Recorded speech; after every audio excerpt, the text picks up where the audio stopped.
Hello दोस्तों, क्या हाल चाल। मैं आपका फ्रेंड बिलाल सूफी, आपका हमारे YouTube channel education for dream में आपका फिर से स्वागत है।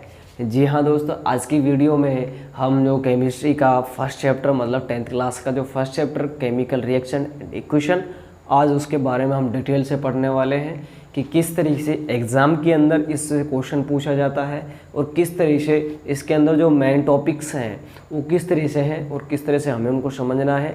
तो वीडियो को लास्ट तक देखे रहिएगा। तो आप सभी से रिक्वेस्ट है, अगर आप हमारे चैनल पर नए तो प्लीज़ बेल आइकन को प्रेस करके चैनल को सब्सक्राइब कर लीजिएगा ताकि हर वीडियो को नोटिफिकेशन आपको मिले। अगर वीडियो अच्छी लगे तो लाइक शेयर ज़रूर करिएगा।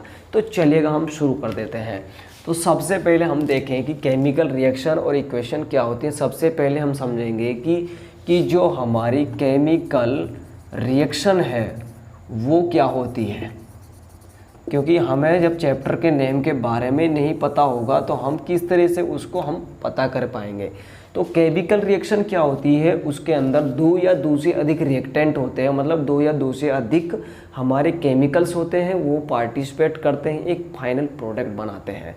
तो अगर हम केमिकल रिएक्शन समझें तो केमिकल रिएक्शन वो रिएक्शन होती है जिसके अंदर दो या दो से अधिक आपके जो केमिकल्स हैं वो पार्टिसिपेट करें, उसको बोलते हैं हम केमिकल रिएक्शन।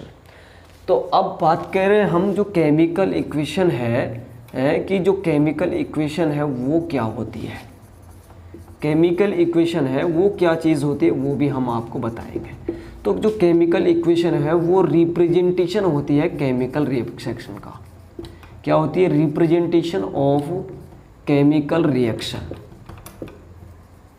केमिकल जो रिएक्शन होगी वो रिप्रेजेंट करेगी क्या? हमारी केमिकल इक्वेशन। तो हमें यहाँ से पता चला कि जो केमिकल इक्वेशन होती है वो रिप्रेजेंट करते हैं केमिकल रिएक्शन को। अब केमिकल रिएक्शन होती किस तरीके से? जैसे मान लीजिए आपके पास मैग्नीशियम है और उसकी रिएक्शन आप ऑक्सीजन के साथ करा रहे हो, तो यहाँ पे मैग्नीशियम ऑक्साइड बना। तो ये सारी जो चीज़ें आपको दिखाई दे रही है ये सारे केमिकल्स ही तो हैं। मतलब ये रिएक्टेंट की मतलब यहाँ पे जो है ये एक केमिकल रिएक्शन है। और जो ये सारी जो चीज़ें लिखी हुई है ये इस तरह की जो लिखी हुई है, जो ये रिप्रेजेंटेशन है, इसी को हम बोलेंगे केमिकल इक्वेशन। तो अब यहाँ पे हमें समझ में आ गया केमिकल रिएक्शन क्या होती है, केमिकल इक्वेशन क्या होती है। अब बात करें हम रिएक्टेंट की। अगला टॉपिक है हमारा रिएक्टेंट और है एक प्रोडक्ट। ये क्या चीज़ होती है? अब मैं आपको बता दूं सिंपली आपको याद रखने के लिए क्या है कि रिएक्टेंट वो होता है जो लेफ्ट हैंड साइड में लिखा हुआ होता है और जो प्रोडक्ट होता है वो हमारा राइट हैंड साइड में लिखा हुआ होता है। अब रिएक्टेंट की डेफिनेशन किस तरह से बनानी है? रिएक्टेंट वो होता है, वो रिएक्टेंट मतलब जो केमिकल है रिएक्ट मतलब undergoing the reaction, the chemicals which go undergo a chemical reaction is known as reactant.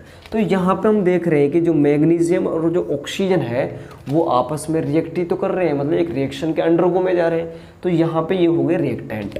और हम बात करें प्रोडक्ट की, जो हमें after the reactant, after reactant मतलब इन दोनों की रिएक्शन करने के बाद जो हमें फाइनली चीज़ मिलेगी आफ्टर द रिएक्टेंट, तो वो हमारा होगा प्रोडक्ट। तो ये हमारा प्रोडक्ट हो जाएगा। तो आपको समझ में आएगा रिएक्टेंट ये वाला होता है, ये होता है प्रोडक्ट। तो अब हम चलते हैं इसके अगले टॉपिक की तरफ। अगला टॉपिक क्या है? जो हमारा ग्लूकोज है, ग्लूकोज का फॉर्मूला क्या होता है, क्योंकि एक नंबर में ये क्वेश्चन आपको पूछ सकता है। और एक मार्बल का फॉर्मूला क्या होता है, ये सारी चीज़ें आपको MCQ में पूछ सकता है। तो मैं आपको बता दूं जो ग्लूकोज का फॉर्मूला होता है वो C6H12O6 होता है। क्या होता है? C6H12O6। ये हमारा ग्लूकोज का फॉर्मूला होता है, ये हमें याद रखना है। अब मार्बल का फॉर्मूला होता है CaCO3। ये होता है मार्बल का फॉर्मूला। अब ये भी पूछ सकता है कि CaCO3 का केमिकल नेम क्या है, तो आप बताओगे कैल्शियम कार्बोनेट। Calcium carbonate. तो ये सारी चीज़ें आपको पूछ सकता है इस तरह से एग्ज़ाम में। तो अब हम चलते हैं इसका जो मेन जो टॉपिक है इस क्वेश्चन के मतलब इस एक्सरसाइज के चैप्टर से जो ज़्यादा क्वेश्चन पूछे जाते हैं वो बैलेंसिंग है। बट मैं आपको बैलेंसिंग आपको लास्ट में वीडियो में कराऊंगा। लास्ट में आपको सारी चीज़ें बताऊंगा बैलेंसिंग किस तरह से करते हैं। उससे पहले जो और टॉपिक्स हैं उनको हम कवर करते हैं। तो चलिएगा वो टॉपिक भी हम देखते हैं। हम कि टाइप्स ऑफ रिएक्शन, कि जो हमारी ये केमिकल रिएक्शन होती हैं ये कितने टाइप्स की होती हैं और ये कौन कौन सी होती हैं। फर्स्ट की बात करें, पहली जो है हमारी वो है कॉम्बिनेशन रिएक्शन। क्या होती है? Combination reaction. Combination reaction. जो सेकंड टाइप है वो है डिकम्पोजिशन रिएक्शन। क्या है? Decomposition reaction. और जो अगली टाइप है रिएक्शन का, वो है हमारा डिस्प्लेसमेंट रिएक्शन। क्या है? Displacement reaction. Displacement reaction. और इसका जो सेकंड और टाइप है वो है हमारा double displacement reaction. Double displacement reaction. क्योंकि इन जो रिएक्शन है इन पे आपका क्वेश्चन, हर साल आपका क्वेश्चन 2 नंबर में पूछ लिया जाता है या एमसीक्यू क्वेश्चन भी बना सकता है। अगली टाइप क्या है? Oxidation reaction. Oxidation and reduction reaction. Reduction. और आपका जो लास्ट एंड फाइनल जो इसका टाइप्स है वो आप है रिडॉक्स रिएक्शन। मतलब इस चैप्टर के अंदर आपको जो टाइप्स ऑफ रिएक्शन है ये सारे आपको 7 दिए हुए हैं। आज मैं इन सभी को डिटेल में आपको बताऊंगा किस तरह से ये पूछी जाती हैं और किस तरह से इनकी डेफिनेशन हमें बना के लिखनी है। अगर आपको चीज़ें समझ में आएंगे तो आप सिंपली इनकी डेफिनेशन बना कर लिख सकते हैं। तो सबसे पहले हम बात करें कॉम्बिनेशन की बात करें तो कॉम्बिनेशन को हम एडिशन रिएक्शन भी बोल देते हैं। किताब में तो ये एडिशन नाम दिया नहीं है, बट कॉम्बिनेशन का मतलब भी जुड़ना ही होता है, एडिशन का मतलब भी जुड़ना ही होता है। तो अब हम बात करें कि जो कॉम्बिनेशन रिएक्शन होती है वो क्या होती है। तो मैं आपको बता दूं कि कॉम्बिनेशन रिएक्शन के अंदर 2 या 2 से अधिक रिएक्टेंट होंगे। मैंने रिएक्टेंट भी आपको बता दी क्या होते हैं। अब कॉम्बिनेशन रिएक्शन के अंदर 2 या 2 से अधिक रिएक्टेंट होते हैं। वो रिएक्टेंट आपस में मिलेंगे, मतलब रिएक्ट करेंगे और एक फाइनली प्रोडक्ट बनाएंगे। तो ये होगी कॉम्बिनेशन रिएक्शन की डेफिनेशन एक सिंपल लैंग्वेज में। अब बात करें हम इसकी एक प्रॉपर डेफिनेशन क्या होगी। Chemical combination reaction is a that reaction in which 2 or more reactants combines together to form a final product या single product is known as combination reaction। अब हम इसका एग्जाम्पल क्या लें तो देखिएगा, जैसे हमारे पास अभी मैंने जस्ट आपको एक एग्जाम्पल करवाया था मैग्नीशियम प्लस में ऑक्सीजन। अब आप देख पा रहे हैं कि यहाँ पे 2 या 2 से अधिक रिएक्टेंट है, फाइनली आपका जो प्रोडक्ट है वो मैग्नीशियम ऑक्साइड बन रहा है। तो ये हमारा मैग्नीशियम ऑक्साइड बन गया। ये मैग्नीशियम था, ये ऑक्सीजन था, यहाँ पे 2 या 2 से अधिक रिएक्टेंट दिख रहे हैं और यहाँ पे हमारा एक फाइनली एक सिंगल प्रोडक्ट बनेगा। ये तो था हमारा कॉम्बिनेशन रिएक्शन। यहाँ तक समझ में आया। अब बात करें हम डिकम्पोजिशन रिएक्शन की। डिकम्पोजिशन का मतलब होता है किसी चीज़ का टूटना या घटित होना। तो डिकम्पोजिशन रिएक्शन को हमने एक सब्सट्रैक्शन रिएक्शन मतलब सब्स्टिट्यूशन रिएक्शन का नाम दिया था हमने। तो डिकम्पोजिशन का मतलब भी होता है टूटना और सब्स्टिट्यूशन का मतलब होता है किसी टूट को ब्रेक करना, मतलब पार्ट्स के अंदर, पीसों के अंदर तोड़ना। अब बात करें हम डिकम्पोजिशन रिएक्शन की डेफिनेशन कैसे बनाए, डिकम्पोजिशन रिएक्शन होती क्या है, तो मैं आपको बता दूं जो डिकम्पोजिशन रिएक्शन होती है वो रिएक्शन होती है जिसके अंदर एक तो होगा रिएक्टेंट, जिसमें एक रिएक्टेंट होगा वो 2 या 2 से अधिक प्रोडक्ट के अंदर ब्रेक होगा। तो अब इसकी हम प्रॉपर डेफिनेशन क्या बनाएं, एक decomposition reaction is a that reaction in which a single reactant break down into a simpler product या 2 और more product is known as decomposition reaction. तो ये हमारी डेफिनेशन बन गई डिकम्पोजिशन रिएक्शन की। अब हम इसका क्या एग्जाम्पल लें तो जिससे हमें आसानी से ये चीज़ें समझ में आ जाए।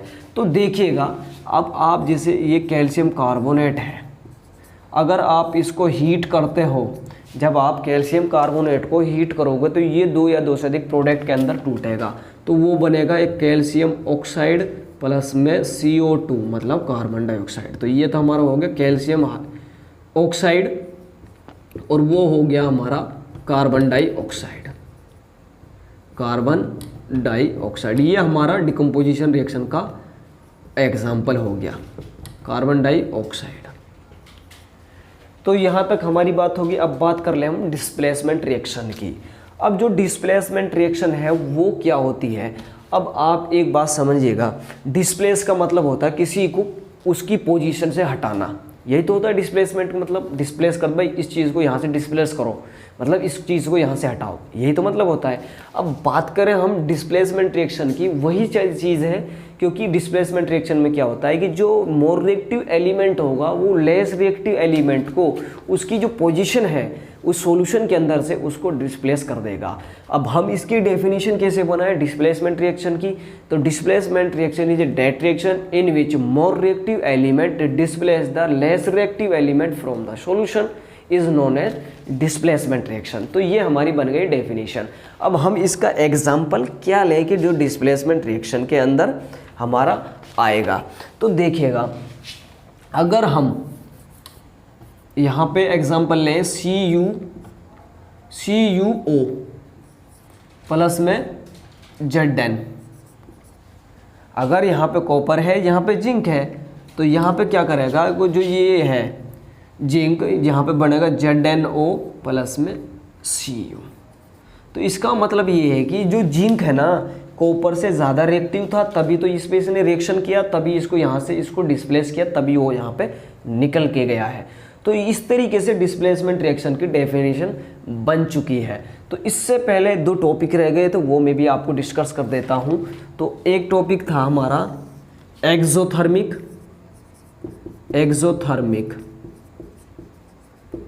और एक था हमारा सेकंड एंडोथर्मिक।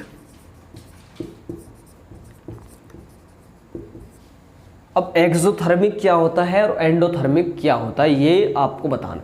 अब देखिए, जो एक्सोथर्मिक होता है इसको अगर हम याद करें सिंपली कैसे याद रख पाएंगे, जो कॉम्बिनेशन रिएक्शन होती है वही हमारी एक्सोथर्मिक रिएक्शन होती है, और जो हमारी डिकम्पोजिशन रिएक्शन होती है वो हमारी एंडोथर्मिक रिएक्शन होती है। बट होती तो है, ये तो समझ में आ गया, बट एक्चुअल एक्सोथर्मिक रिएक्शन होती क्या है, तो मैं आपको बता दूं, जो एक्सोथर्मिक रिएक्शन वो रिएक्शन होती है, आप कोई रिएक्शन कर रहे हो तो रिएक्शन के बाद जो प्रोडक्ट बनेगा, मतलब यहाँ पे ये रिएक्शन हुई, यहाँ पे प्रोडक्ट बनेगा, तो जब कोई प्रोडक्ट बनने के बाद कोई हीट निकलती है तो उसको बोलेंगे हम एक्सोथर्मिक रिएक्शन। अब बात करें हम एंडोथर्मिक रिएक्शन की, एंडोथर्मिक रिएक्शन वो रिएक्शन होती है किसी रिएक्शन कराने के लिए आपको हीट की ज़रूरत पड़ रही है, मतलब किसी चीज़ को आपको ब्रेक करना है और उसको आपको हीट के द्वारा ब्रेक करना है और आपको हीट की ज़रूरत पड़ी है वहाँ पे उस रिएक्शन को कराने के लिए, तो हम कहेंगे वहाँ पे एंडोथर्मिक रिएक्शन। तो इनकी प्रॉपर डेफिनेशन क्या होगी, एक्सोथर्मिक रिएक्शन वो reaction, exothermic reaction is a that reaction in which heat is evolved after the final product, formation of the final product. जब हमारा फाइनल प्रोडक्ट बन जाएगा तो अब और उसके साथ हमारी हीट निकल रही है तो एक्सोथर्मिक है। अगर हमें हीट की ज़रूरत है, मतलब हीट के द्वारा हम रिएक्शन कर रहे हैं, तो वो हमारी होगी एंडोथर्मिक रिएक्शन। तो ये तो हमारी दोनों थर्मिक रिएक्शन। तो ये ध्यान रखना, एक्सोथर्मिक हमारी कॉम्बिनेशन रिएक्शन होती है और जो हमारी एंडोथर्मिक होती है वो क्या होती है, हमारी डिकम्पोजिशन रिएक्शन, क्योंकि डिकम्पोज किसी चीज़ को तोड़ रहे हैं तो हमें तो हीट की तो जरूरत पड़ेगी। तो अब बात कर ले हम डबल डिस्प्लेसमेंट रिएक्शन की। तो डबल डिस्प्लेसमेंट रिएक्शन क्या होती है, अब आपको यहाँ से डिस्प्लेसमेंट तो आपने पढ़ लिया, अब बात करें हम डबल डिस्प्लेसमेंट की। तो डबल डिस्प्लेसमेंट रिएक्शन क्या होती है, तो आपको आई होप आपको लगभग आइडिया लग रहा है कि डबल डिस्प्लेसमेंट के बारे में। तो डबल डिस्प्लेसमेंट रिएक्शन वो रिएक्शन होती है जिसमें क्या हो, जो हमारे आयंस हैं वो डबल डिस्प्लेस हो, मतलब आयंस का जो एक्सचेंज होगा वो रिएक्टेंट के बीच में। भाई कहने का मतलब ये है कि भाई तू मुझे दे दे, मैं तुझे दे दूँ, मतलब मेरा भी काम चल जाए तेरा भी काम चल जाए। तो इसमें डबल डिस्प्लेसमेंट ये करता है कि कॉम्बिनेशन कर लेता है, भाई आपस में समझौता कर लेता है, तू मुझे दे दे मैं तुझे दे देता हूँ। तो इसकी जो प्रॉपर डेफिनेशन क्या होगी, इसमें क्या होगी, जो रिएक्टेंट होते हैं, रिएक्टेंट के बीच में आयंस का एक्सचेंज होता है डबल डिस्प्लेसमेंट के अंदर। अब हम इसको एक एग्जाम्पल से समझेंगे। तो एग्जाम्पल में हम लें Na2 sodium sulphate, Na2SO4 plus में बेरियम क्लोराइड BaCl2 एरो। अब ये क्या करेंगे, यहाँ पे तो जो ये Na प्लस है, यहाँ पे SO4 माइनस है, यहाँ पे Ba प्लस है, Cl नेगेटिव है। अगर आपको ये सारी चीज़ें समझने की, इस पे प्लस कैसे आया, इस पे माइनस कैसे है, ये सारी कैसी चीज़ें, इस पर भी मैं आपको प्रॉपर एक वीडियो बनाऊंगा, आप कमेंट सेक्शन में मुझे ज़रूर बताइएगा। तो अब देखिएगा यहाँ पे हमें क्या होता है, कोई भी जो एक यहाँ पे कंपाउंड बनेगा ना, वो 2 चार्ज से मिलेगा, बन के बनता है, प्लस एक माइनस, कभी भी देख लेना आप। तो अब क्या करेंगे, यहाँ पे ये रिएक्टेंट है तो ये आपस में एक्सचेंज करेंगे, मतलब भाई तू इधर चला जा मैं इधर आ जाऊँ और फाइनली प्रोडक्ट बन जाएगा। तो ये क्या करेगा, यहाँ से जो Cl है इसके साथ जुड़ेगा और ये जाएगा इसके साथ।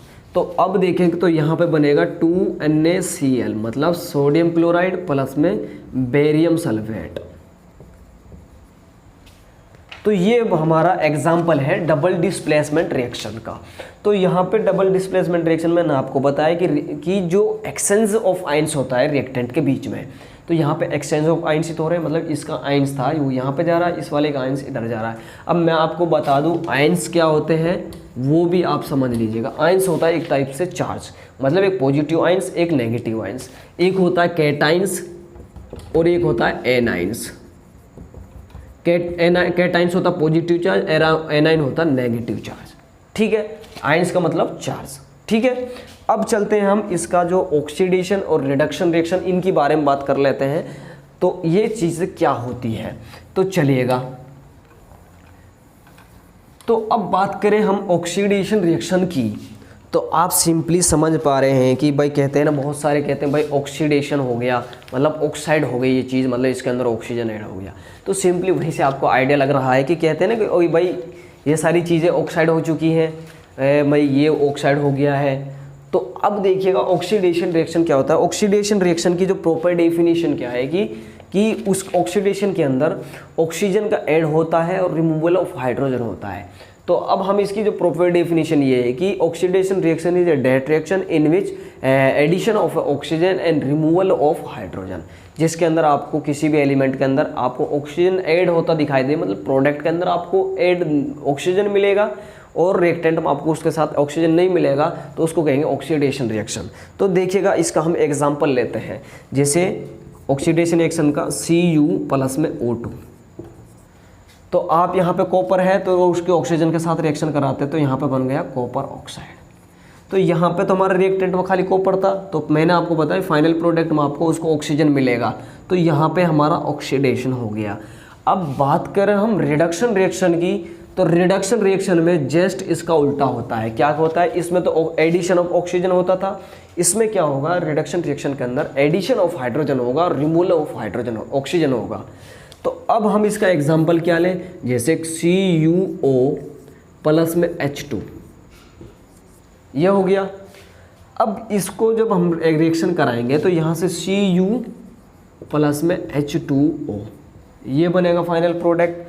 अब हम यहाँ से यहाँ पे देखें, अब रिएक्टेंट में तो हमें यहाँ पे ऑक्सीजन था और यहाँ पे प्रोडक्ट में देखें तो हमें ऑक्सीजन नहीं मिल रहा है, तो इसका मतलब यहाँ पे क्या हो गया है, रिडक्शन हो गया। क्योंकि रिडक्शन की डेफिनेशन तो यही है कि उसके अंदर से ऑक्सीजन हट जाएगा, मतलब यहाँ से ऑक्सीजन हट गया तो वहाँ पे फाइनल प्रोडक्ट कॉपर मिल रहा है। और अगर हम यहाँ पे बात करें इन दोनों में, यहाँ तो भाई ऑक्सीजन नहीं है, यहाँ ऑक्सीजन आ गया, तो इसका मतलब यहाँ पे हो गया ऑक्सीडेशन रिएक्शन। यहाँ तक आई होप आपको ये सारी चीज़ें क्लियर हो गई हैं। अब बात करें रिडॉक्स रिएक्शन की। अब रिडॉक्स रिएक्शन वो रिएक्शन होती है जिसके अंदर आपको रिडक्शन भी देखने को मिले, ऑक्सीडेशन भी देखने को मिले, तो उसको बोलते हैं हम रिडॉक्स रिएक्शन। यहाँ तक समझ में आया। अब हम चलते हैं इसका जो कोरोजन क्या होता है और रेंसिडिटी क्या होती है। तो उससे पहले हम एक टॉपिक्स और है उसको समझेंगे, फिर उसके बाद हम कोरोजन और रेंसिडिटी की तरफ चलेंगे और उस तरह से फिर इस तरह से हमको इस तरह से समझना है।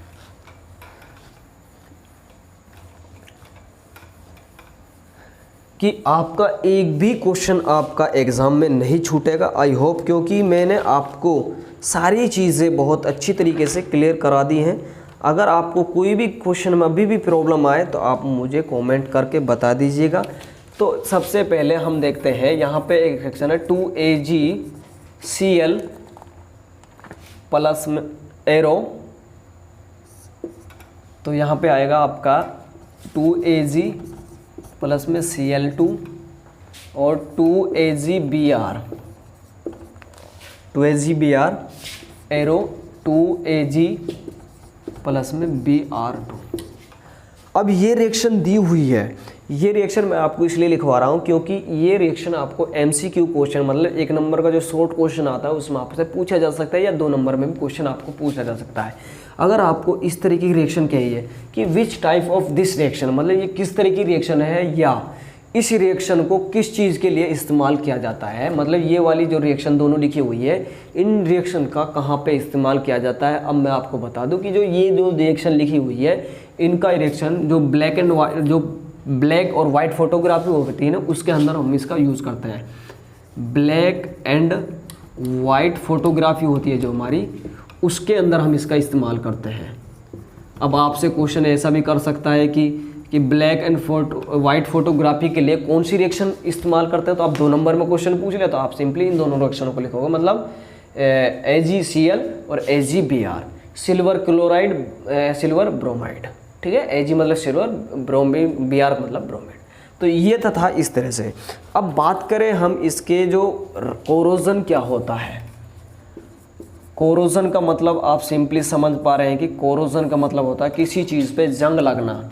जैसे किसी चीज़ का कलर चेंज हो जाता है, जैसे हमारी गाटर्स वगैरह है, और जो हमारी लोहे की चीज़ वगैरह है, और जैसे रेलवेज़ की ट्रैक है उनमें काफ़ी ज़्यादा कोरोजन लग जाता है। गाटर वगैरह हमारी जितनी भी लोहे की चीज़ है आयरन से बनी चीज़ें हैं, उन पर जो एक लेयर सी चढ़ जाती है, ब्राउन कलर की जो लेयर आ जाती है, तो उसको कोरोजन बोलते हैं। कोरोजन की जो प्रॉपर डेफिनेशन क्या होती है, तो देखिएगा, जब when a metal attacked by a substance moisture और acid are said to be corroded and this process is known as corrosion. मतलब आप किसी भी जो एलिमेंट है, मतलब कोई सब्सटेंस है, लोहे का बना है, और उसको आप पानी के पास रख दो, या पानी में छोड़ रख दो, या खुला कहीं पर रख दो, तो उसमें क्या होगा, कोरोइड हो जाएगा। वो कोरोइड मतलब उसमें एक परत सी आना शुरू हो जाएगा। आपने देखा होगा कि हमारी जो गाटर्स वगैरह होती हैं, या लोहे की चीज़ें होती हैं, कील वगैरह होती हैं, उन पे आप काफ़ी दिनों से बाद देखोगे तो उन पे एक रेड कलर की एक पाउडर सी चढ़ जाती है, तो उसको बोलते हैं हम कोरोजन। अब इसका एग्जाम्पल क्या है कि जो ब्लैक कोटिंग आती है हमारी सिल्वर पर, ब्लैक कोटिंग आएगी हमारी सिल्वर पर, और green coating on copper, green coating on copper. अब 1 नंबर का क्वेश्चन इसमें किस तरह से बन सकता है, आपसे कहेगा कि जब आपका सिल्वर पर कोरोजन होगा तो कोटिंग कैसी आएगी। तो आपको पता है कि ब्लैक कोटिंग आती है सिल्वर पर। अगर आपसे ये क्वेश्चन कर लिया जाए, कॉपर को अगर आपका कॉपर पे कोरोजन हुआ है, मतलब आपके कॉपर पर एक पाउडर चले रेड कलर की, तो कोरोजन हुआ है, तो उस पर किस तरह की कोटिंग आएगी, मतलब किस तरह की ऊपर उस पर परत चढ़ेगी, तो आप बताओगे ग्रीन कोटिंग। तो ये तो था कोरोजन। अब बात करें हम रेंसिडिटी की, रेंसिडिटी। अब रेंसिडिटी होती है, जैसे हमारा खाना काफ़ी लंबे समय तक रख देते हैं और वो बुझ जाता है, उसमें से स्मेल आनी शुरू हो जाती है, तो रेंसिडिटी बोलते हैं। तो अब रेंसिडिटी एक्चुअल होती क्या है, इसकी प्रॉपर डेफिनेशन क्या होती है कि when fat and oil containing substance left for a long time, तो they get oxide and their smell and taste also be change and this process is known as rancidity. मतलब जो substance oil से या fat से बने हुए होते हैं, और अगर आप उनको लंबे समय के लिए खुला छोड़ दोगे या रख दोगे कहीं पर, तो उनके अंदर क्या है, ऑक्साइड हो जाते हैं, मतलब ऑक्सीजन ऐड हो जाता है, जिसकी वजह से उनका जो स्वाद है, टेस्ट है, और उनकी जो खुशबू है, सुगंध है, वो चेंज हो जाती है, बदल जाती है, तो उसको बोलते हैं हम रेंसिडिटी। आया समझ में। तो अब बात करें हम रेंसिडिटी से बचने के लिए हम क्या कर सकते हैं। आप सबसे पहले आपने देखा होगा कि जो हमारी चिप्स हैं, चिप्स के जो बैग हैं, और जो नमकीन आती है हमारी, विष्णु की नमकीन है, बाबा की नमकीन है, जो भी हमारे मतलब क्लोज पाउच आते हैं, जैसे क्लोज पाउच आते हैं ना हमारे, बंद पाउच आते हैं, जैसे चिप्स के हैं, और हमारे कुरकुरे वगैरह हैं, और हमारी टोमेटो की जो वे लेयर्स आती हैं, वो सारे चिप्स जो बैग भरे हुए होते हैं, मतलब जिनके अंदर एक गैस भरी हुई होती है, तो उनके अंदर कौन सी गैस होती है वो मैं आपको बताना चाह रहा हूँ कि जो हमारी चिप्स हैं और जो कुरकुरेज होते हैं, उनके अंदर जो गैस है वो नाइट्रोजन गैस भरी होती है। कौन सी? Nitrogen gas. अब 1 नंबर में क्वेश्चन ये भरा आता है कि which gas are insert into the chips bags. तो आपको कहोगे नाइट्रोजन, आपको ऑप्शन में दिया हुआ होगा, तो आप सिंपली नाइट्रोजन पर टिक लगा दोगे, तो आपका नाइट्रोजन आपका आंसर हो जाएगा। अब मैं बात करूं आपकी, जो आप नाइट्रोजन क्या करती है कि जो जब तक नाइट्रोजन उस चिप्स के बैग के अंदर रहेगी तो वो ऑक्सीडेशन होने से बचेगी, तो ये फ़ायदा करेगी आपको ऑक्सीडेशन होने से बचाने के लिए। अब बात करें हम कि अपने भोजन को रेंसिड होने से कैसे बचा सकते हैं, वो सारी चीज़ें हम देखेगा। तो हम क्या कर सकते हैं, antioxidant are added, antioxidant are added into the food. जो हम भोजन बनाते हैं उसके अंदर हम एंटीऑक्सीडेंट डालना चाहिए। एंटीऑक्सीडेंट वो होता है जो हमारे भोजन को ऑक्साइड होने से बचाता है, ख़राब होने से बचाता है। और अगला क्या है कि हमें जो अपना भोजन है वो ऐसे बर्तन के अंदर रखना चाहिए जहाँ पे ऑक्सीजन ना सक जाए। तो keep the food in air type container, keep food in air tight container. तो इस तरीके से हमें अपना भोजन जो एयर टाइट कंटेनर है उसके अंदर रखना चाहिए। अब जो हमारा जो लास्ट एंड फाइनल जो हमारा क्वेश्चन बच गया है वो बैलेंसिंग इक्वेशन। अब हम बैलेंसिंग इक्वेशन के बारे में पढ़ेंगे और बैलेंसिंग इक्वेशन होती क्या है और उसको हम किस तरह से बैलेंस करते हैं और वो अब हम पढ़ेंगे।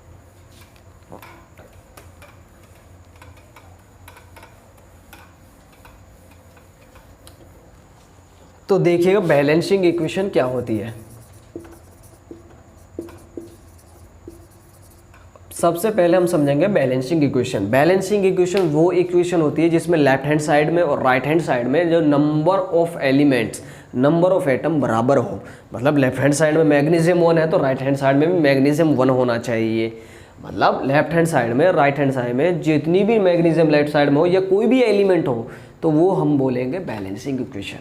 ठीक है, अब हम एक एग्जांपल लेते हैं और उसको किस तरह से हमें इक्वेशंस को बैलेंस करना है और किस तरह से हमारे एग्जाम के अंदर आती है। तो सबसे पहले जैसे मैग्नीशियम प्लस में ऑक्सीजन, एरो मैग्नीशियम ऑक्साइड यहाँ पे आ गया। अब हम यहाँ पे चेक करें कि LHS साइड और उधर देखते हैं हम RHS साइड।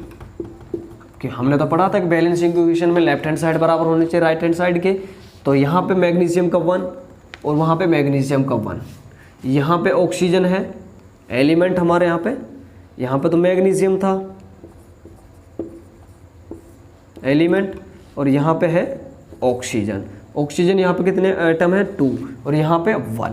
अब ये तो बैलेंसिंग नहीं है क्योंकि यहाँ पे तो लेफ्ट हैंड साइड और राइट हैंड साइड बराबर नहीं है। तो अब क्या करेंगे, हम इसको बैलेंस करेंगे और बैलेंस किस तरह करेंगे वो देखेगा।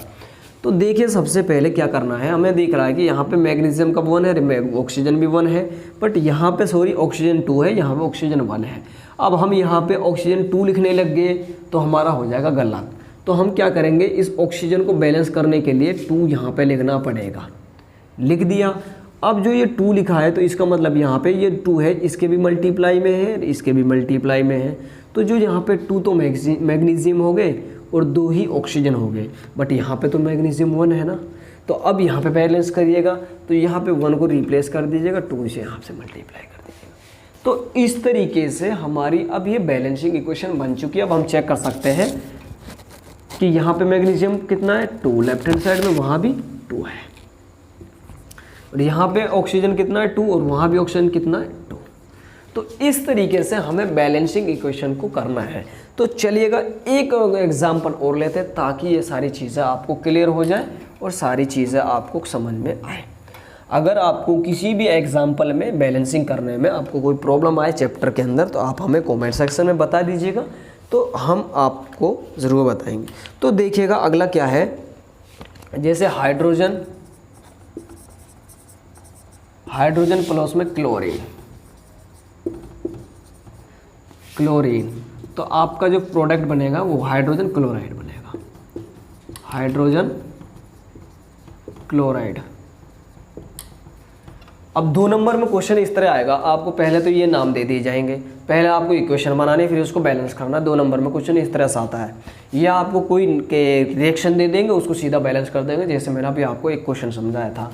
तो पहले तो लिखेंगे हाइड्रोजन मतलब H2 प्लस में क्लोरीन Cl2। अगर आपको ये समझ बनना है कि H2 कहाँ से आया, ये Cl2 कहाँ से आया, शायद आपको 9th क्लास में भी आप पढ़ चुके हैं। अगर आपको ये सारी चीज़ें समझनी है तो आप मुझे कमेंट सेक्शन में बता दीजिएगा। तो चलिएगा। तो यहाँ पे बनेगा हाइड्रोजन क्लोराइड होता है HCl।